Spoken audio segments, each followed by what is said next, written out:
আউযু বিল্লাহি মিনাশ শাইতানির রাজিম বিসমিল্লাহির রহমানির রহিম। আমরা জানি কোরআনে 19 সংখ্যার গাণিতিক বিশ্লেষণ আছে, কিন্তু আজ আমরা কোরআন হতে দেখব গাণিতিক তথ্যের সাথে বিজ্ঞানের বিস্ময়কর সব মুজিজা ইনশাআল্লাহ। তো 19 সংখ্যার ব্যাপারে আল্লাহ তাআলা কি বলেন, এটা সূরার মুদ্দাসির 30 আর 31 নম্বর আয়াতে আল্লাহ সুবহানাহু ওয়া তাআলা বলেন যে এই সংখ্যা মুমিনের ঈমান বৃদ্ধি করবে এবং কাফেরের জন্য পরীক্ষা। এখন আমরা দেখব এই 19 সংখ্যা আসলেই আমাদের ঈমান বৃদ্ধি করে কি না। এখানে গাণিতিক হিসাবগুলো নির্দিষ্ট একটি ফরম্যাটে সাজানো রয়েছে। এখানে আপনি দেখতে পাচ্ছেন প্রথমে সিরিয়াল নাম্বার, তারপর হিডেন কোড, সূরা নাম্বার, এরপর আয়াত, এরপর ভাগ 19। তো এখানে প্রত্যেকটা জিনিস কিন্তু বিস্তারিত দেওয়া আছে। তো হিডেন কোড দিয়ে এই হিসাবটা কিভাবে আমরা করব সেটা এখন দেখব। তো দেখেন এখানে সিরিয়াল নম্বর, হিডেন কোড, সূরা নম্বর, আয়াত, বিসমিল্লাহ সহ এবং ভাগ 19। তো আপনার ক্যালকুলেটর যদি এভাবে লেখেন 46 114 1 2 3 4 5 6 7 ভাগ 19। তো আমরা এটা আসলে সূরা নাসের একটা ইনফরমেশন দিয়ে আমরা আসলে হিসাবটা দেখাচ্ছি। তো এটা ভাগ করার পর আমরা দেখতে পাবো যে ভাগফলটা 2427059129 এবং এটার ভাগশেষ হচ্ছে 0, মানে রিমাইন্ডার আমার 0। দেখেন কোনো দশমিক নাই।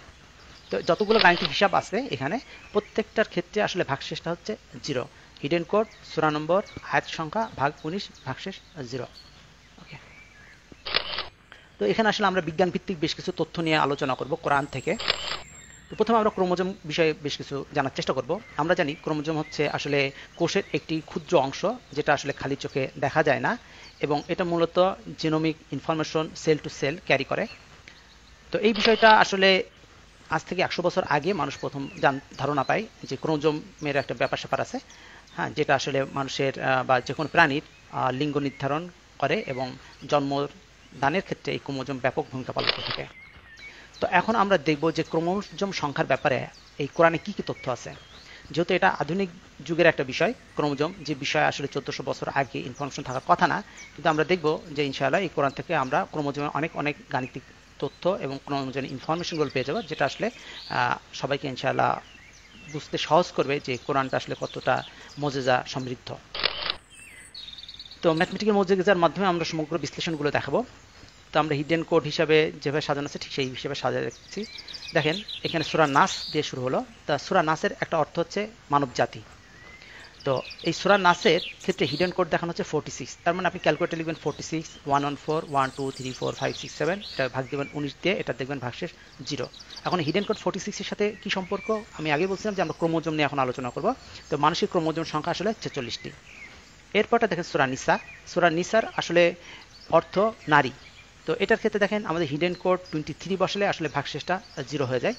তো নারী যেহেতু একজন মানুষ, সেই হিসাবে আমরা বলতে পারি যে তার 23 জোড়া ক্রোমোজোম, অথবা এভাবে বলা যায় যে নারীর 23টা ক্রোমোজোম এবং পুরুষের 23টা ক্রোমোজোম সমন্বয়ে আসলে 46টা ক্রোমোজোমের সৃষ্টি হয় এবং এর মাধ্যমে একটা সন্তান বা লিঙ্গ নির্ধারণ হয়।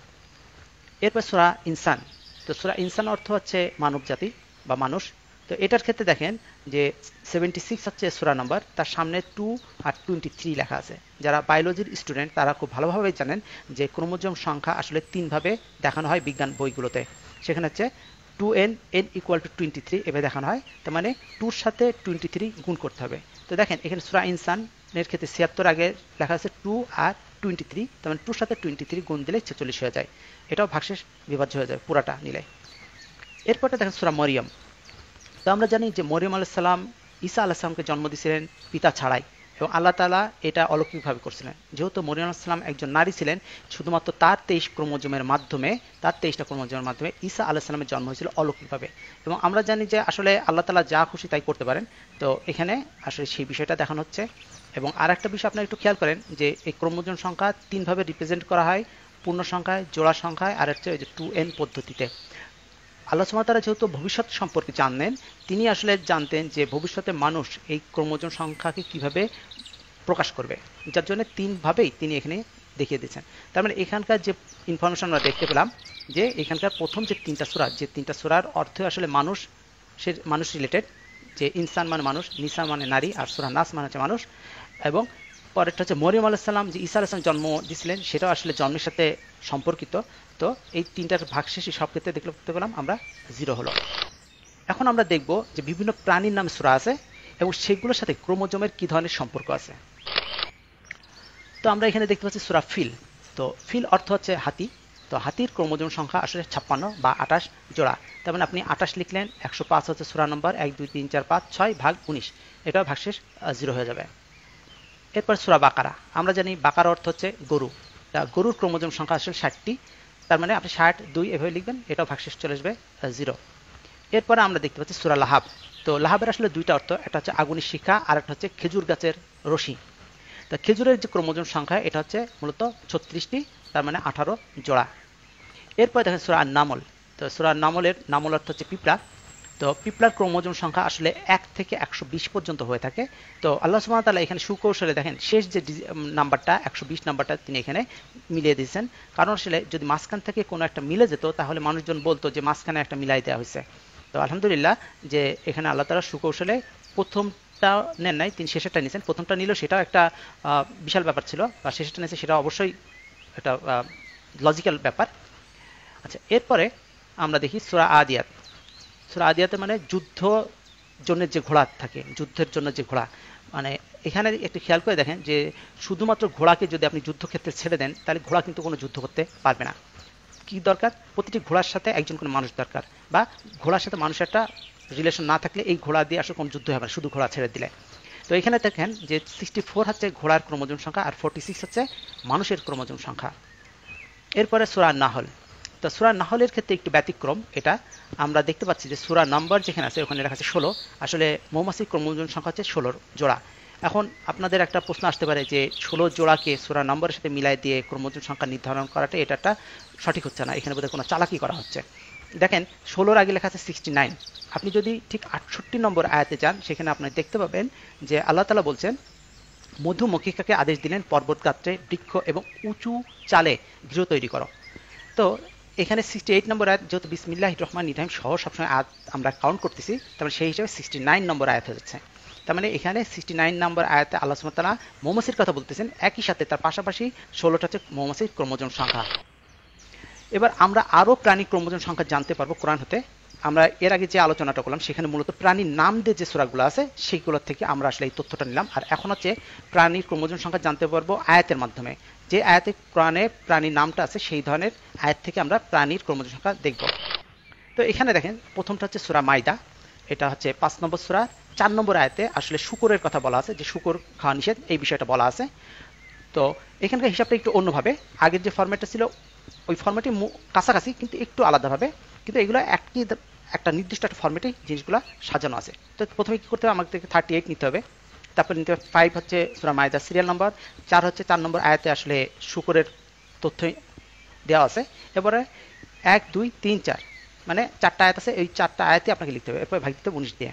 যদিও সূরা মাইদার আয়াত সংখ্যা আছে 121টা, কিন্তু 4 নম্বর আয়াতে যেহেতু শূকরের কথা বলেছে এই জন্য 4 পর্যন্তই নেওয়া হচ্ছে। এভাবে করলে আপনি ভাগশেষ সেটা 0 পেয়ে যাবেন। তো সূরা মাইদার শূকরের কথা বলা আছে, একই সাথে সূরা মাইদাতে আরও একটা ইনফরমেশন দেওয়া আছে, যে বলা আছে যে প্রাণী, যে হিংস্র প্রাণী অন্য কোনো প্রাণীকে খেয়ে ফেলে তোমরা সেই প্রাণীর মাংস খেও না। তো আমরা জানি হিংস্র প্রাণী হিসেবে সবচেয়ে ব্যাপক পরিচিত সেটা হচ্ছে বাঘ এবং সিংহ। তো বাঘ এবং সিংহর এই দুইটার প্রাণীরও ক্রোমোজোম সংখ্যা হচ্ছে 38। তার মানে আপনারা দেখতে পেলেন যে সূরা মাইদাতে শূকরের ক্রোমোজোম সংখ্যা 38, বাঘ সিংহ এদেরও ক্রোমোজোম সংখ্যা 38, এবং একটি আয়াতের ভিতরে আল্লাহ 3টা প্রাণীরই ক্রোমোজোম সংখ্যার তথ্য রেখে দিলেন। এরপর দেখতে পাচ্ছেন সূরা সাদ। তো সূরা সাদে এখানে আসলে ভেড়ার ক্রোমোজোম সংখ্যার কথা বলা হচ্ছে। ভেড়ার অবশ্য ক্রোমোজোম সংখ্যা দুই টাইপের, একটা হচ্ছে 27 জোড়া আর একটা হচ্ছে 26 জোড়া। তো মূলত এখানে 26 জোড়া যে ক্রোমোজোম আছে সেই ভেড়ার তথ্য দিয়ে এটাকে দেখানো হচ্ছে। তো এখানে কিভাবে, একইভাবে আগের মতন সাজাতে হবে, প্রথমে 52, তারপরে 38 নম্বর সূরা 25 নম্বর আয়াত, এরপর 1 2 3 4 5 6 করতে হতে একবার 25 পর্যন্ত লিখে ভাগ দিবেন 19 দিয়ে, এটার ভাগশেষ চলে আসবে 0। 25 নম্বর আয়াতে আসলে ঘোড়ার তথ্যটা দেওয়া আছে, সরি ভেড়ার তথ্যটা দেওয়া আছে। আচ্ছা, এরপরটা দেখেন সূরা আল কাফ। তো সূরা কাফে যেটা 14 নম্বর সিরিয়াল আছে, এটা দেখেন হিডেন কোড লেখা আছে 78। তো সূরা কাফের ঠিক 19 নম্বর আয়াতে আসলে কুকুরের একটা তথ্য দেওয়া আছে, যে তিনজন গুহাবাসীর সাথে একটা কুকুর ছিল। তো কুকুরের ক্রোমোজোম সংখ্যা হচ্ছে আসলে 78। আচ্ছা, এরপরটা হচ্ছে সূরা কালাম। তো সূরা কালামের ক্ষেত্রে যে জিনিসটা হচ্ছে যে 49 নম্বর আয়াতে এখানে ইউনুস নবীর কাহিনী ছিল, যে ইউনুস নবীকে তিমি মাছ গিলে ফেলছিল। তো সেই কাহিনীটা আছে আমাদের 48 নম্বর আয়াতে বিসমিল্লাহির রহমানির রহিম সহ, এটা 49 নম্বর আয়াত হবে। এবং পরে সূরা আনবিয়া, সেখানেও আসলে তিমি মাছের কথা বলা আছে 88 নম্বর আয়াতে। তো এই দুইটার ক্ষেত্রেই ক্রোমোজোম সংখ্যা আছে 22 জোড়া, তিমিমাসের সম্পর্কিত তথ্য দেওয়া আছে। এরপর যদি আপনারা সূরা ইউসুফ পড়েন, সূরা ইউসুফে 14 নম্বর আয়াতে ইউসুফ আলাইহিস সালামের পিতা তিনি ভয় পাচ্ছিলেন যে তার সন্তানকে যদি তারা নিয়ে যায় হয়তো নেকড়ে বাঘে খেয়ে ফেলতে পারে। তো সেখানে নেকড়ে বাঘের কথা বলা আছে। তো নেকড়ে বাঘের ক্রোমোজোম সংখ্যা আসলে 39 জোড়া। এরপরে সূরা আল আরাফ, সূরা আল আরাফের 134 নম্বর আয়াতে সেখানে ব্যাঙের তথ্য দিয়ে দেওয়া আছে। তো এখন আমরা বেশ কিছু প্রাণী দেখব যেগুলো জোড়ায় জোড়ায় কোরআনের ভিতরে বর্ণনা করা আছে বা 3টা প্রাণীর নাম আছে বা খাবারের নাম আছে, সেগুলো আমরা দেখব। তো সূরা আনামের ক্ষেত্রে দেখেন এখানে 27 এবং 30 লেখা আছে। তো এই সূরা আনামের 27 এবং 30-এ এটা 144 নম্বর আয়াতে ভেড়া এবং ছাগলের কথা বলা আছে। তো ভেড়ার ক্রোমোজোম সংখ্যা আমি একবার বলছি যে এটা 26 জোড়া আছে, আরেকটি 27 জোড়া আছে। তো এখানে 27 জোড়া যে ভেড়াটা সেই হিসাবটা দেখানো হচ্ছে এবং পাশে ছাগলের ক্রোমোজোম সংখ্যাটাও উল্লেখ করা আছে। এরপরে সূরা নাহল, সূরা নাহলে মূলত 3টা ফলের নাম উল্লেখ করা আছে সূরা নাহলের 12 নম্বর আয়াতে। সেই 3টা ফল কি কি? খেজুর, জলপাই এবং আঙ্গুর। তো 3টা ফলের যে ক্রোমোজোম সংখ্যা সেগুলো লেখা আছে 19, 18 এবং 23। এরপর সূরা নাহলের 9 নম্বর আয়াতে 3টা প্রাণীর কথা বলা আছে। একটা হচ্ছে ঘোড়া, একটা হচ্ছে গাধা, আর একটা হচ্ছে খচ্চর। তো আমরা সূরা নাহল থেকে এটাও পেলাম। এরপর সূরা আল ইসরা, সেখানে 65 নম্বর আয়াতে ঘোড়া এবং মানুষের তথ্য দেওয়া আছে। তো ঘোড়ার ক্রোমোজোম 64 আমরা জানি এবং মানুষের ক্রোমোজোম 46, সেই তথ্যটা দিয়ে দেওয়া আছে। এরপর সূরা মাইদার 61 নম্বর আয়াতে সেখানে 2টা প্রাণীর কথা বলা আছে যে আল্লাহ তাআলা একটা জাতিকে বানর এবং শূকরে রূপান্তরিত করে দিয়েছিল। তো বানরের ক্রোমোজোম সংখ্যা আসলে 42। আমরা মোটামুটি 23টি পয়েন্ট আলোচনা করলাম শুধুমাত্র প্রাণী এবং ফলের ক্রোমোজোমের উপর নির্ভর করে, এবং প্রতিটি ক্ষেত্রে কোরআন আধুনিক মজা যা প্রদর্শন করলেন সেটা আসলে খুবই অলৌকিক। এভাবে বাই চান্স আসলে মিলে যাওয়া খুবই কঠিন একটা ব্যাপার। তো এখন আমরা আসলে নতুন কিছু ইনফরমেশন আবার আপনাদের সাথে শেয়ার করবো, সেটা হচ্ছে কেমিস্ট্রির তথ্য নিয়ে। তো কেমিস্ট্রির ব্যাপারে আমরা যে তথ্য পাচ্ছি সূরা হাদিদ থেকে, আর এই হাদিদ অর্থ হচ্ছে লোহা। তো এই লোহার বিষয়ে কোরআন থেকে যে যে তথ্য পাবো সেগুলো এখন আলোচনা করব। তো আমরা জানি যে আয়রনের বা লোহার অ্যাটমিক নাম্বার 26, গ্রুপ 8, পিরিয়ড 4 এবং ইলেকট্রন পার্সেল হচ্ছে 2, 8, 14, 2 এবং অক্সিডেটিভ স্টেট হচ্ছে 2, 3, 4, 6, আর এর ফেরোম্যাগনেটিক ম্যাটেরিয়াল আছে মোট 9টা। তো প্রথমে আমরা ফেরোম্যাগনেটিক ম্যাটেরিয়াল 9টা আছে এটা দিয়ে আসলে আলোচনাটা করব। তার আগে একটু কথা বলে নেই। মনে করেন যে আপনি হাসান নামের কোনো একজনকে খুঁজতে গেছেন ঢাকা ইউনিভার্সিটিতে, যাকে আপনি চেনেন না। তো আপনি ঢাকা ইউনিভার্সিটিতে যে যদি শুধু বলেন যে হাসানকে, তাহলে তো আসলে হাসানকে খুঁজে পাওয়া খুব কঠিন হয়ে যাবে। আপনাকে কি করতে হবে? হাসানের ডিপার্টমেন্টের নাম বলতে হবে, হাসান কোন ইয়ারে পড়ে, হাসানের রোল নম্বর কত, এবং হাসানের বাড়ি কোথায়, হাসানের বাবার নাম কি। এইভাবে যখন ইনফরমেশনগুলো সব ফরওয়ার্ড করবেন তখন কিন্তু আসলে এক্স্যাক্ট হাসানকে আপনি খুঁজে পাবেন। তা না হলে দেখা যাচ্ছে ঢাকা ইউনিভার্সিটিতে হয়তো 50 বা 100 জন হাসান আছে, ওই 100 জন হাসানের ভিতরে আপনি বুঝতে পারেন যে আসলে আপনি কাকে খুঁজছেন, কারণ আপনি তাকে চেনেন না।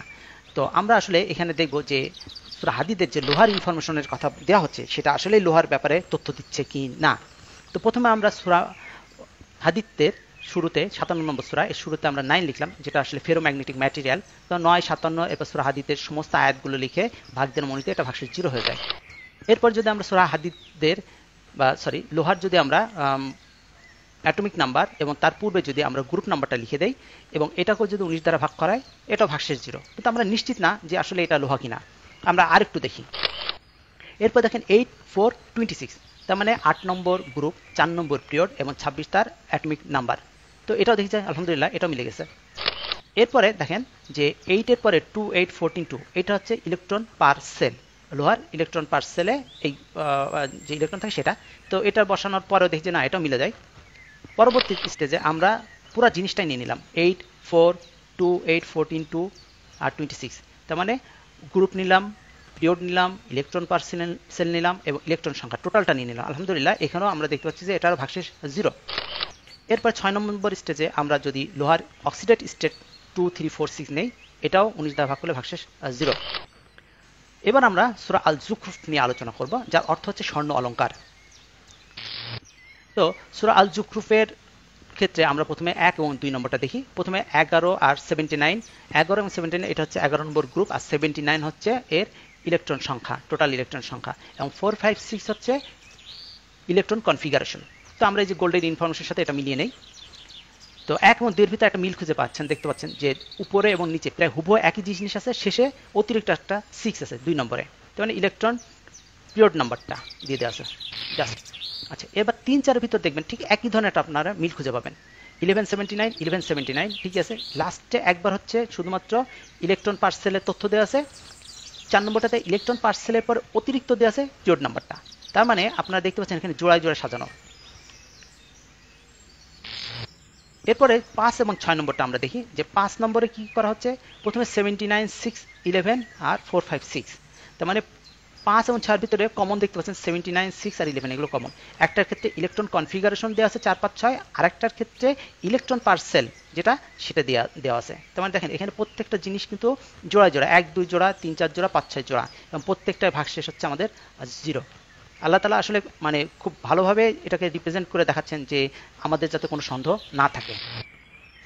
তো সূরা কাহফের ক্ষেত্রে আমরা একটা নতুন আলোচনা পাবো, এটা 97 নম্বর আয়াতে বিসমিল্লাহির রহমানির রহিম সহ, সেখানে আসলে লোহা এবং তামার দুই ধরনের ইনফরমেশন আমরা পাবো।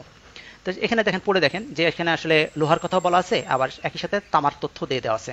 তো আমরা দেখি সূরা কাহফের 97 আয়াত থেকে আমরা কি কি ধরনের তথ্য পাই।